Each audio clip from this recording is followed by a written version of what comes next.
வணக்கம் நண்பர்களே, இன்றைக்கு நாங்கள் இந்த வீடியோ எதை பற்றி கேட்க போறோம்னு சொன்னா, அன்னபூரணி அரசு அவர்கள், அன்னபூரணி அரசு அம்மான்னு சொல்லப்படுகின்றவங்க யாழ்ப்பாணத்துக்கு வர இருக்கிறாங்க. இன்றைக்கு இந்த வீடியோவில் நாங்கள் இந்த அன்னபூரணி அரசு இவங்களை பற்றி தான் டீட்டெயிலாக பார்க்க போகிறோம். இதுக்கு முன்னே இந்த வீடியோ நான் எடுக்கிறதுக்கு முன்னே ஒரு வீடியோன்னு பார்த்துருந்தேன், ஒரு யூடியூப்ல ஒரு வீடியோன்னு பார்த்துருந்தேன். அந்த வீடியோவில் அன்னபூரணி அரசு அவர்கள், அன்னபூரணி அரசு அம்மான்னு சொல்லப்படுகின்றவங்க யாழ்ப்பாணத்துக்கு வரக்கூடாது, வர முதலே மறைக்கணும்னு சொல்லியிருந்தாங்க. ரைட், அவங்க ஏன் அப்படி சொல்லியிருக்காங்கன்னு சொன்னால் இந்த வீடியோ ஃபுல்லாக பாருங்க தெரியும். ரைட், என்ன விஷயம்னு சொன்னால், இந்த அன்னபூரணி அரசு இவங்க ஒரு ஆன்மீக சொற்பொழிவாற்ற ஒரு நபர், ஆன்மீகம் தொடர்பாக சொற்பொழிவாற்ற ஒரு நபர். இவங்க ஒரு சேரிட்டி ஒன்று வச்சிருக்காங்க, இயற்கை ஒளி என்று சொல்லி ஒரு சேரிட்டி ஒன்று வச்சிருக்காங்க. சேரிட்டி இந்த வேர்டை ஞாபகம் வச்சிருங்க. சேரிட்டின்றது ஒரு அறக்கட்டளை நிறுவனம்.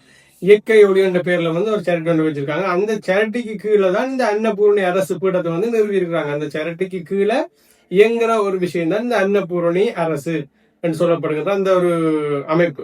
ரைட், இப்ப இந்த அன்னபூரணி அரசு அந்த பீடம், அந்த அமைப்பின் மூலமா தான் பார்த்தோம்னு சொன்னா அவங்ககிட்ட போற அந்த பக்தர்களுக்கு தீட்சை என்று சொல்லப்படுகின்ற ஒரு ஆன்மீக ஒரு நிலையை கொடுக்குறாங்க. அந்த ஆன்மீக நிலையை அவங்க அடைகிறதுக்கு இவங்க உதவி செய்யறாங்க. அதாவது ஆன்மீக சொற்பொழிவாட்டி அவர்கிட்ட போற அந்த பக்தர்கள் அந்த தீட்சைன்னு சொல்லப்படுகிற நிலையை அடைகிறதுக்கு இவங்க உதவி செய்யறாங்க. இதுதான் இவங்களுடைய மெயினான விஷயமா இருக்கு. இவங்களுடைய அந்த ஆன்மீக அந்த அமைப்புக்குரிய ஒரு மெயினான விஷயமா இருக்கிறது இதான். அதாவது அங்க போற பக்தர்களுக்கு, இவங்களை தேடி போற அந்த மக்களுக்கு ஆன்மீக சொற்பொழிவாட்டி அவங்கள ஒரு ஆன்மீகத்துல ஒரு உயர்ந்த நிலைன்னு சொல்லப்படுகின்ற ஒரு தீட்சைன்னு சொல்லப்படுகின்ற ஒரு நிலைக்கு அவங்கள கொண்டு செல்றதான் இவங்களுடைய முதல் நோக்கமா இருக்கின்றது என்று சொல்லப்படுகின்றது.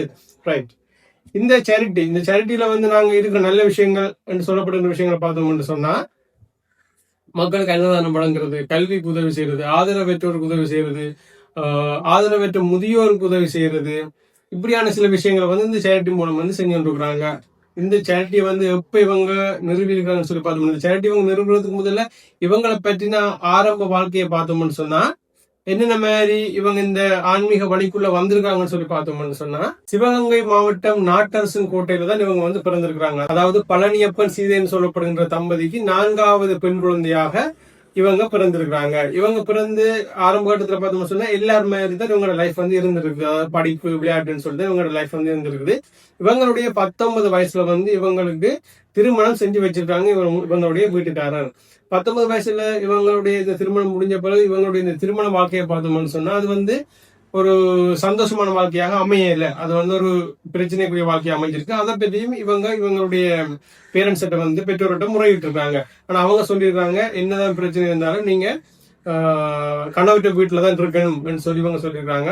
இதற்கு பிறகுதான் பார்த்தோம்னு சொன்னா 2009ஆம் ஆண்டு அரசு என்று சொல்லப்படுகின்ற அந்த நபருக்கும் இவங்களுக்கும் இடையில பழக்கம் ஏற்பட்டிருக்குது. இதை அவங்க எப்படி சொல்றாங்க சொல்ல, இப்ப நான் சொல்ற இந்த விஷயமானது அன்னபூரணி அவங்களே தன்னை பற்றி ஒரு ஊடகம் ஒன்றுக்கு அளிச்ச பேட்டியில இருந்த விஷயத்த நான் உங்களோட பகிர்ந்து கொள்றேன். அவங்க என்ன சொல்றாங்கன்னு சொன்னா, தானும் அதாவது அன்னபூரணியும் அரசும் சந்திச்ச போது பூர்வ ஜென்மத்து பந்தத்தை அவங்க உணர்ந்து கொண்டதா சொல்லிடுறாங்க. அதாவது 2 பேருக்கும் இடையில நெருக்கமா இருக்குது, இவங்களோட உறவு நெருக்கமா இருக்குது. ஒருவரை ஒருவர் விட்டு வாழ இல்லாத ஒரு நிலை ஏற்பட்டிருக்குது. அதாவது இவங்க என்னென்ன சொல்றாங்கன்னு சொன்னா, ஒரு நிமிடம் கூட பிரிஞ்சு வாழ இல்லாத ஒரு உணர்வு 2 பேருக்கும் இடையில ஏற்பட்டதா இவங்க சொல்லியிருக்காங்க. 2010ஆம் ஆண்டு பார்த்தோம்னு சொன்னா, இந்த அரசு சொல்லப்படுகின்ற அந்த நபரும் இந்த அன்னபூரணியும் வீட்டை விட்டு வெளியேறி திருமணம் செய்து கொண்டார்கள். இந்த திருமணம் செய்து கொண்ட பிறகுதான் பார்த்தோம்னு சொன்னா, இவங்களுக்கு ஒரு பெண் குழந்தை ஒன்று இருந்திருக்கு. ஏற்கனவே இவங்க திருமணமானவங்க, இவங்களுக்கு ஒரு பெண் குழந்தை ஒன்று இருந்திருக்கு. அந்த பெண் குழந்தையோட அந்த பெண் குழந்தையும் இவங்க கூட்டிக் கொண்டு போயிருக்காங்க. இவங்க அந்த பெண் குழந்தை தனியா விட்டு போயில, அந்த பெண் குழந்தையும் இவங்க கூட்டிக் கொண்டா போயிருக்காங்க. இதற்கு பிறகுதான் பார்த்தோம்னு சொன்னா, இவங்க ஃபேமஸான விஷயம் நடந்திருக்குது. என்னன்னு சொன்னா, அந்த சொல்வதெல்லாம் உண்மை அந்த டிவி ஷோவுக்கு போய் இவங்க அதாவது இவங்களுடைய முன்னம் திருமணமான அந்த விஷயத்த சொல்லி அதுக்கு விவாகரத்து கேட்டு அந்த சொல்வதெல்லாம் உண்மை நிகழ்ச்சிக்கு போயிருக்காங்க. அந்த சொல்வதெல்லாம் உண்மை நிகழ்ச்சி கோட்டா என்று சொல்லி நீங்க கேட்கலாம் என்று சொல்லி அவங்களே கேட்கிறாங்க. அந்த இன்டர்வியூல அவங்களே சொல்றாங்க, சொல்வதெல்லாம் உண்மை நிகழ்ச்சி கோட்டா நீதிமன்றமா, விவாகரத்து கேட்டு போறதுக்கு அது நீதிமன்றமான்னு சொல்லி நீங்க கேட்கலாம்னு சொல்லி அவங்களே அந்த இன்டர்வியூல சொல்றாங்க.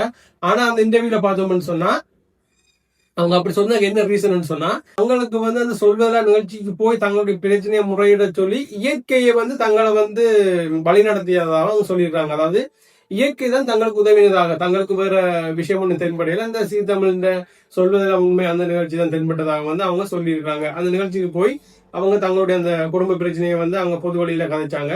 அதற்கு பிறகு பார்த்தோம்னு சொன்னா அந்த விடயம், அதாவது இந்த அன்னபூர்ணி சொல்லப்படுகிறவங்களுடைய அந்த வாழ்க்கை தனிப்பட்ட வாழ்க்கை விடயமானது பொது வழிக்கு கொண்டு வரப்பட்டது. பொது வழியில வந்து அவங்க தாங்களே தன்னுடைய குடும்ப விஷயத்தை கதைச்சதால அது வந்து பொது வழிக்கு கொண்டு வரப்பட்டது. இதற்கு பிறகு பார்த்தோம்னு சொன்ன நடந்த விஷயம் உங்களுக்கு தெரியும். அன்னபூரணியும் அரசு அவங்க வந்து திருமணம் செய்து கொண்டாங்க. இதற்கு பிறகு என்ன நடந்ததுன்னு சொன்னா 2016ஆம் ஆண்டு இந்த அரசு என்று சொல்லப்படுகின்ற நபருக்கு இவங்க இந்த அன்னபூரணி அவங்க வந்து ஆன்மீக பயிற்சிகளை கொடுத்து தீர்ச்சி அடைய வைத்ததாகவும், இதற்கு பிறகு 2016ஆம் ஆண்டு அரசு அவர்கள் வந்து ஆன்மீக நிலையை அடைஞ்சிருக்காங்க. அந்த ஆன்மீகத்துல தீர்ச்சின்னு சொல்லப்படுகிற நிலையை வந்து அடைஞ்சிருக்காங்க. அவருக்கு வந்து ஆன்மீக பயிற்சிகள் வந்து அன்னபூர்ணி அவர்களால கொடுக்கப்பட்டிருக்குது. 2019ஆம் ஆண்டு பார்த்தோம்னு சொன்னா அரசு அவர்கள் வந்து இறந்திருக்கிறாங்க. இந்த அரசு அவர்கள் வந்து இறந்த பிற்பாடு ஒரு விஷயம் நடந்திருக்குது. அது என்னன்னு சொன்னா இவங்களே வந்து சொல்லியிருக்கிற விஷயம் தான். நானும் வந்து புதுசான்னு சொல்லல, இவங்களே சொல்லியிருக்கிற விஷயம் தான். அது என்னன்னு சொன்னா அரசு அவர்கள் வந்து இறந்த போது தான் வேதனை அடைஞ்சதாகவும் தன்னுடைய வாழ்க்கையை முடிச்சுக்கொள்ள முடிவு செஞ்சதாக வந்து அவங்க சொல்லியிருக்காங்க. ஆனா தனக்கு ஒரு பெண் குழந்தை இருந்ததால தான் வந்து அந்த முடிவு எடுக்கவில்லைன்னு சொல்லியிருக்காங்க. அந்த அரசு அவர்கள் இறந்த அந்த நொடியில வந்து இவங்களுக்கு ஒரு விஷயம் வந்து உணரப்பட்டிருக்குது. அதாவது உணரப்பட்டதுன்னு சொல்ல முடியாது, இவங்க வந்து கண்டிருக்காங்கன்னு சொல்லலாம். இவங்களுக்கு முன்னாள் வந்து ஒரு படம் மாதிரி, ஒரு காட்சி மாதிரி ஒரு விஷயம் வந்து தென்பட்டிருக்குது. அது என்ன காட்சின்னு சொன்னா அரசும் அன்னபூர்ணி அவர்களுக்கும் ஜென்மமாக இருந்த பந்தம் அந்த காட்சியில தெரிஞ்சதாகவும், இந்த ஜென்மத்தில அரசு அவர்களை எதற்காக திருமணம் செய்து கொண்டார்கள் என்று சொல்லியும், அரசு அவர்கள் எதற்காக இறந்தார் என்று சொல்லியும் அந்த விடயங்கள் வந்து அவங்களுக்கு அந்த நேரத்துல காட்சியாக முன்னுக்கு தெரிஞ்சதா வந்து அவங்க சொல்லி இருக்கிறாங்க. இதுல இன்னொரு விஷயம் இருக்குது. அந்த அரசு அவர்களுடைய உயிர், அந்த ஆன்மாவானது இவங்களுடைய தலையில இறங்கி இவங்களுடைய கால்கரைக்கும் சென்றதாகவும், இவங்களுடைய இந்த உடம்புக்குள்ள இவங்களுடைய இந்த ஒரு உடலுக்குள்ள 2 ஆன்மா இருப்பதாகவும் வந்து இவங்க சொல்லியிருக்கிறாங்க. இப்படி நிறைய விஷயங்கள் இவங்க சொன்னதாலேயே வந்து இவங்க சர்ச்சைக்குள்ள மாட்டுப்பட்டிருக்காங்கன்னு சொல்லலாம். இதுல இன்னும் நிறைய விஷயம் இருக்குது. இவங்க வந்து அந்த இவங்ககிட்ட போற பக்தர்களுக்கு அந்த ஆன்மீக சொற்பொழிவாற்ற நேரத்தில எல்லாம் ஒரு சில ஆசீர்வாதங்களை வழங்குற டைம்ல சில வீடியோக்கள் வந்து வெளியிட்டிருக்காங்க சமூக வலைதளங்கள்ல. அந்த வீடியோக்கள் இவங்க வந்து அந்த ஆசீர்வாதம் வழங்குற அந்த முறைகள் தொடர்பாக, அந்த வீடியோக்கள் தொடர்பாக நிறைய விமர்சனங்கள், நிறைய சர்ச்சையான பதிவுகள் எல்லாம் வந்து பதிவு செஞ்சிருக்காங்க நிறைய பேர்.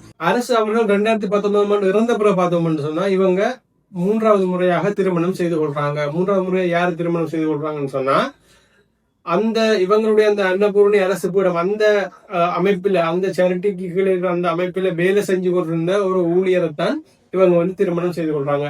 அந்த ஊழியரை வந்து இவங்க என்னன்னு சொல்றாங்கன்னு சொன்னா அரசு தான் அந்த ஊழியர்னு சொல்றாங்க. அதாவது அரசின் ஒரு மறு உருவம் தான் அந்த ஊழியர்னு சொல்லி அந்த ஊழியரை வந்து இவங்க திருமணம் செய்து கொள்றாங்க. இவங்க இப்படி 3 முறை திருமணம் செய்து கொண்ட விஷயமே வந்து ஒரு சில நபர்களாலையும் சரி, ஒரு சில ஊடகங்களாலையும் விமர்சனத்துக்கு உள்ளான ஒரு விஷயமாக பார்க்கப்படுகிறது. ஆரம்பத்திலே சொல்லியிருந்தாங்க சேரிட்டி என்று சொல்லியிருக்கிறார். இவங்களுடைய அந்த இயற்கை ஒளின்னு சொல்லப்படுகின்ற ஒரு சேரிட்டி மூலம் தான் இவங்களுடைய ஆரம்ப கட்ட நடவடிக்கைகள் வந்து ஆரம்பிச்சிருக்காங்க. அதுக்கு பிறகுதான் இந்த அன்னபூர்ணி அரசு என்ற அந்த பீடம் அந்த அதுக்குள்ள இன்னொரு அமைப்பு தொடங்கி இந்த ஆன்மீக சொற்பொழிவாற்ற விஷயங்கள், மக்களுக்கு அருள் வழங்குற விஷயங்கள், இப்படியான விஷயங்களை வந்து இவங்க செஞ்சு கொடுக்குறாங்க. இந்த சேரிட்டி எடுத்து பார்த்தோம்னு சொன்னா இந்த சேரிட்டி என்ற விஷயத்துக்கு ஏன் இவங்க ஒரு சாமியாரா இருந்தா ஏன் கட்டாயம் ஒரு சேரிட்டியோட திறந்து அந்த சேரிட்டிக்கு இவங்க வேலை செய்யறாங்க சொல்லி பார்த்தோம்னு சொன்னா அங்கதான் விஷயமே இருக்குது. இந்தியாவை பொறுத்த வரைக்கும் ஒரு சேரிட்டி, அதாவது ஒரு மத சம்பந்தப்பட்டதோ அல்லது ஒரு சேரிட்டியோ ஒரு தொண்டு நிறுவனமோ அந்த சேரிட்டிக்கு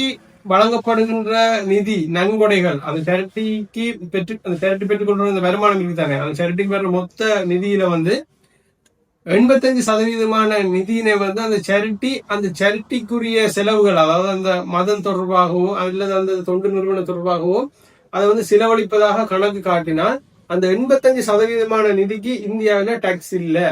ஒருவேளை அந்த நிதி, அந்த சேரிட்டிக்கு போற அந்த நிதியை வந்து அவங்க 85% நிதியை வந்து அந்த சேரிட்டிக்கே பாவிச்சதாக கணக்கு காட்டாம வச்சிருந்தாலோ அல்லது வேற ஏதாவது தனிப்பட்ட விஷயங்களுக்கு பாவிச்சாலோ தான் அதுக்கு வந்து டாக்ஸ் இருக்குது. இது ஒரு விஷயம்.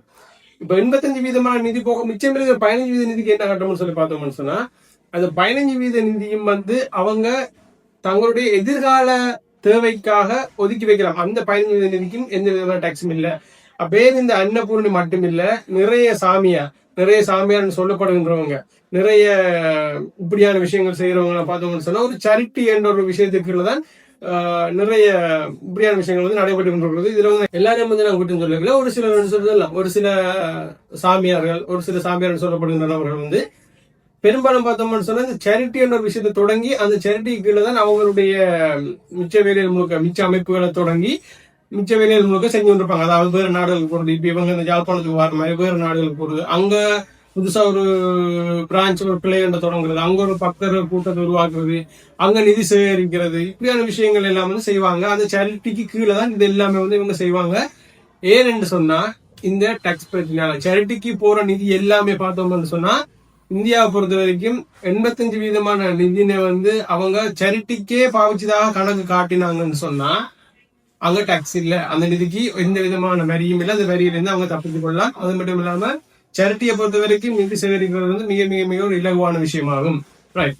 இப்ப இந்த அன்னபூரணி அரசு பீடம், இந்த அன்னபூரணி அரசு இவங்களை பற்றி நாங்க டீட்டெயிலா நிறைய விஷயங்களை பார்த்துருக்கோம். இந்த அன்னபூரணி அரசு அவர்கள் யாழ்ப்பாணத்துக்கு வர்றது தொடர்பாக உங்களுடைய கருத்துக்களை வந்து பதிவு செய்யுங்க. இன்னொரு வீடியோ உங்களை சந்திக்கிறேன். நன்றி.